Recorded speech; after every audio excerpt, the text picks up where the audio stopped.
ഇപ്പൊ നമ്മൾ റീല് നോക്കുമ്പോഴോ അല്ലെങ്കിൽ ഇൻസ്റ്റാഗ്രാം തുറക്കുമ്പോഴോ അല്ലെങ്കിൽ യൂട്യൂബ് തുറക്കുമ്പോഴോ ദിയ കൃഷ്ണയുടെ ഡെലിവറി ബ്ലോഗാണ് ഫുള്ളായിട്ട് കാണുന്നത്. സത്യം പറഞ്ഞാൽ അതിനെ കുറിച്ചാണ് എനിക്ക് കുറച്ച് കാര്യങ്ങൾ പറയാനുണ്ട്. കാരണം ഞാൻ എൻ്റെ ഡെലിവറി ഇപ്പൊ കഴിഞ്ഞ് വന്നിരിക്കുന്ന ഒരു കുട്ടിയാണ്. ഏകദേശം 2.5 മാസം ആയതേ ഉള്ളൂ. അപ്പൊ എനിക്ക് എത്രത്തോളം ഭയങ്കരമായിട്ട് കണക്ട് ചെയ്യാൻ വേണ്ടി പറ്റും ദിയയുടെ ഡെലിവറി ബ്ലോഗും. അതിൽ കുറെ നെഗറ്റീവ്സ് പറയുന്നുണ്ട്, പക്ഷെ കുറച്ച് മെജോറിറ്റി ആൾക്കാർ പോസിറ്റീവ് രീതിയിലാണ് പറഞ്ഞിട്ടുള്ളത്. ബട്ട് എന്നാലും ചില നെഗറ്റീവ് ആൾക്കാരും പറയുന്നുണ്ട്. അതിനെ കുറിച്ചുള്ള കുറച്ച് കാര്യങ്ങളാണ് ഇവിടെ പറയാൻ വേണ്ടി പോകുന്നത്.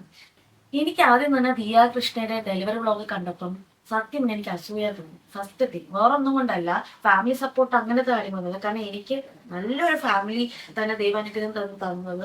കാരണം എൻ്റെ ഹസ്ബൻഡ് അല്ലെങ്കിൽ എൻ്റെ അമ്മയെല്ലാം എൻ്റെ കൂടെ എപ്പോഴും ഉണ്ടായിരുന്നു. പക്ഷെ ഒരേ ഒരു കാര്യത്തിൽ എനിക്ക് അസൂയ തോന്നുന്ന ഒരു കാര്യം എന്ന് വെച്ചാൽ, ഞാൻ ഒരുപാട് ആഗ്രഹിച്ചിട്ടുണ്ടായിരുന്നു എൻ്റെ ഡെലിവറി ചെയ്യുന്ന ടൈമിൽ, അതായത് ഓപ്പറേഷൻ തിയേറ്ററിൽ എൻ്റെ ഹസ്ബൻഡ് എൻ്റെ അമ്മയാണ് കൂടെ ഉണ്ടാവണമെന്ന്. പക്ഷെ എൻ്റെ ഹോസ്പിറ്റൽക്കാരെ അത് അനുവദിച്ചില്ല. അത് എന്തുകൊണ്ടാണ് നമ്മളെ കേരളത്തില് ഈ കേരളത്തിലുള്ള ഹോസ്പിറ്റൽസിൽ പൊതുവെ ഡെലിവറി ടൈമിലെ ഹസ്ബൻഡിനെ അല്ലെങ്കിൽ അമ്മമാരെ അകത്ത് കയറ്റാത്തെന്ന് എനിക്കറിയില്ല. നമുക്ക് കൂടുതലും ആ ടൈമിൽ ഒരുപാട് സപ്പോർട്ട് ആവശ്യമുള്ള ടൈമാണ്.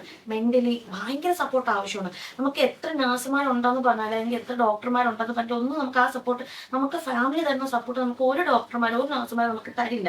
അതാണ് ആദ്യത്തെ സത്യം. എൻ്റെ ഹസ്ബൻഡിൻ്റെ ഒരു വട്ടം എൻ്റെ കൂടെ ഉണ്ടായിരുന്നെങ്കിൽ ഒരുപാട് ഞാൻ ആഗ്രഹിച്ചിട്ടുണ്ടായിരുന്നു. പക്ഷെ ഞാൻ പോയ ഹോസ്പിറ്റൽ അല്ലെങ്കിൽ മെജോറിറ്റി ഹോസ്പിറ്റൽ അത് അനുവദിക്കില്ല. ആ ഒരു കാര്യത്തിൽ എനിക്ക് ഭയങ്കര അസൂയ തോന്നിയൊരു കാര്യമാണ് കിംസ് ഹോസ്പിറ്റൽ എന്ന് പറയുന്നത്. കാരണം അവിടെ ദിയയുടെ കൂടെ ദിയയുടെ ഹസ്ബൻഡ് ഉണ്ടായിരുന്നു, ഫുൾ ഫാമിലി തന്നെ ഉണ്ടായിരുന്നു. സത്യം പറഞ്ഞാൽ എനിക്ക് ഭയങ്കര ആഗ്രഹമുണ്ട്.